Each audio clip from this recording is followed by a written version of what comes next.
Most of us are familiar with how a cancer biopsy works. Traditionally, it requires surgical removal of a piece of a tumor so pathologists can look at it under the microscope to determine if it's cancer. We take a piece of the cancer and then we examine it. In the older days, they were looking at the structure of the cells and try to determine how advanced the cancer was or if it was a cancer at all.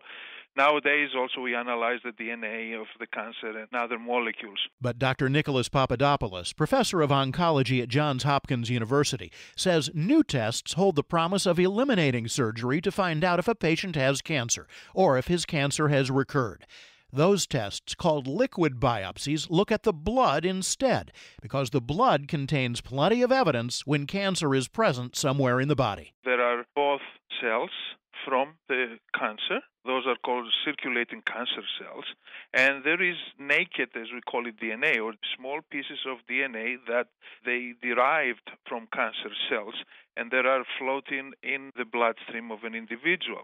Also, there are pieces of cells. So there are all sorts of different, as I call them, materials, if you wish, or products of cancer cells that are present in the bloodstream. There's two types of analyses that are typically done. One is looking for small, intact, circulating tumor cells in the blood, and the other is to actually look at fragments of the DNA that come from the cancer cells. That's Dr. Scott Kopetz, Associate Professor of Medical Oncology at the MD Anderson Cancer Center in Houston. Both of these methodologies require really needle-in-a-haystack precision, ability to pick out very small cells or small fragments of DNA from the total circulating population that's from the normal healthy tissues in the body. This has really only been possible in recent years as these technologies have been developed. There are methodologies now that can use next-generation sequencing, very rapid, precise methodologies that can be applied to really pick out that needle in the haystack, pick out that one or two fragments of DNA that are from the tumor in a tube or two of blood. So how do we know that one molecule is from a cancer cell and one molecule is not?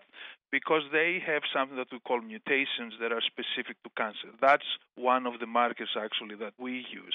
So there are specific changes that are present only in cancer cells, and that is when we analyze the DNA or other markers in the blood, when those changes are present in that sample, then that tells us that they came from the tumor. However, some of those mutations are shared between many kinds of cancer. One specific mutation is present in about half of all cancers. So Papadopoulos says if a liquid biopsy flags one of those, the search is on. Once you see a mutation in a gene, if it's not specific only to one type of cancer, then that just tells us that there is cancer, but it doesn't tell us where the cancer is, so it will require some follow-up. You may require to follow up that with other tests, including potentially having a body CT scan or whatever the clues the mutation is going to give. For example, there are some mutations that they can be cancer of the colon or of the stomach, for example. So you can focus potentially in those areas. That's one reason why the biggest use of liquid biopsies so far has been in patients who've already been treated for cancer. Doctors already know where the cancer might be, but they need to know quickly when it's coming back. Monitoring to how the treatment of the patient is working, that's the first thing that actually this technology is being used as we speak. In other words, to make it a little bit more specific, let's say that the patient has some lung cancer and we know that they have some mutation in this cancer. We treat them with the appropriate drug, and then every few months you can check the blood to see if this mutation is present. What happens initially usually goes away. That indicates that the person has responded to the therapy and the tumor cells are going away. And then you follow to see if the tumor is going to come back. Liquid biopsies have already shown success at this, predicting the recurrence of cancer in patients who'd had colon cancer surgery. Another promising use of liquid biopsies is in selecting medications in cancer patients, according to Dr. Terry Friedlander, Assistant Clinical Professor of Medicine at the University of California at San Francisco. Currently, when we treat people with cancer, we tend to use a one-size-fits-all approach. We have maybe one or two drugs we use in the first line. If those fail, then we go to a second-line regimen or a third-line regimen.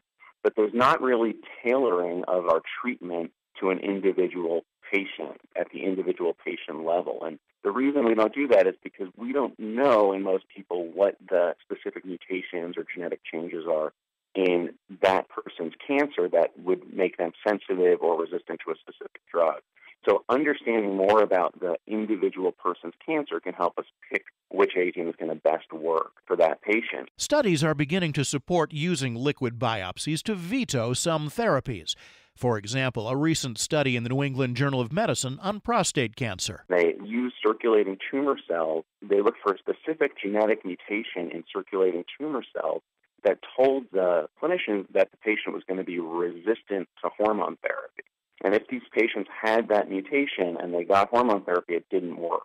And that was exciting for research and for the clinic because it really says that we can start identifying patients who are appropriate for certain therapies or who are not appropriate for certain therapies. And then we can really start tailoring our treatment to an individual patient's cancer instead of using this one-size-fits-all approach. Doctors can also monitor recurrent cancer very closely. Surgery for a tissue biopsy isn't something that can reasonably be done once a week, but doctors can perform a liquid biopsy as often as they'd like. Kopet says they've also found other pluses that tissue biopsies don't have. There are advantages to also getting a complete picture of all of the different areas in the body, which we can get with the liquid biopsy. We do know in some settings that there are important differences in the behavior of the cancer at different sites. It's what we call tumor heterogeneity, the idea that not all the cancer is behaving similarly. When we take a biopsy, we're getting just one piece of the tissue, and it doesn't always reflect the entirety of the cancer. We sort of think of tissue as the gold standard for understanding what's going on in a tumor. So if somebody has colon cancer that metastasizes to the liver, if we get a biopsy of that liver, tumor, then we're able to do genetic tests on that. And we're very confident that what we see in those tests are essentially really reflect what's going on in the cancer. There have been a few studies recently that show that cancer is not homogeneous, that different tumors in different sites in the body will have different mutations. And it's almost like a tree, a sort of evolutionary tree, where there's some common mutations that all the cancer cells share. But as they start to branch out to different parts of the body, you can start to see different mutations in each branch and then within each smaller branch, et cetera. However, it's in cancer screening that many doctors think liquid biopsies will eventually make a major difference. Some cancers, such as ovarian and pancreatic cancer, are almost never detected until their often fatal later stages. Liquid biopsies could change that. However, reliability would have to be proven, and without more specific markers, doctors might have to go on a search to find where the cancer is in the body. The challenge with using this technology for screening is that you can't always be sure that when you find something that it's truly there, and that's a problem called a false positive. So you can imagine that if somebody who is feeling healthy and went to their doctor for a checkup had this test and the test was considered positive, that patient would then have to undergo CT scans or maybe MRIs to look for the cancer. It's not clear that you're always going to be able to find that cancer. If the cancer is very early, it may be very hard to locate that cancer. So you sort of raise the specter of patients getting lots of radiologic tests, maybe lots of biopsies that aren't necessary. That said, you can imagine that catching the cancer early is better than waiting for it to appear. It's possible, then, that the tests might be too sensitive. Kopet says some early tumors that would never be a threat could light up the results. Early cancers or even precancerous lesions do secrete some of these circulating markers that can be detected, although they are at lower levels. So the technology is not quite ready to have this move forward into the clinic immediately, but I think that we're getting closer, and it may be in the very near future that some of these technologies become available. There is a concern as our sensitivity increases with any screening test that we're making sure that the cancers that we're detecting are really clinically relevant cancers, meaning these are cancers that would cause problems had we not detected them. However, it's likely that those hurdles will be overcome. Eventually, liquid biopsies will likely become standard tests. But now they're extremely new, and doctors aren't sure where or when they'll reach their potential. It is a a completely new mode of testing. It provides a new snapshot into the complexities of cancer that we have not been able to incorporate before. Some of the biggest advances in the liquid biopsies are really using them immediately to assess response of chemotherapy, success of surgeries. These are all being done in the research setting, but the results have been very promising, and we are seeing this as a new frontier, a new avenue for interrogating the behavior of cancer. The potential to repeatedly assess the state of the cancer many times over the course of the patient's disease is a remarkable insight that clinicians have not had before. You can find out more about all of our guests on our website, radiohealthjournal.net. You can also find archives of our shows there, as well as on iTunes and Stitcher. I'm Reed Pence. Going back to school can be difficult for a child with a serious GI issue such as irritable bowel syndrome. According to medical nutrition therapist and registered dietitian Patsy Katsos, it's important parents know which foods are triggers and eliminate them to help manage IBS symptoms. Patsy, what can parents do to make back-to-school meal planning less of a stressful chore? The secret is often a low FODMAP diet, low in certain sugars and fibers that are poorly absorbed by the small intestine. About 75% of IBS sufferers get relief from symptoms with a low FODMAP diet. Also, incorporating a high-potency probiotic medical food like VSL number 3 is clinically proven to be beneficial in the dietary management of IBS.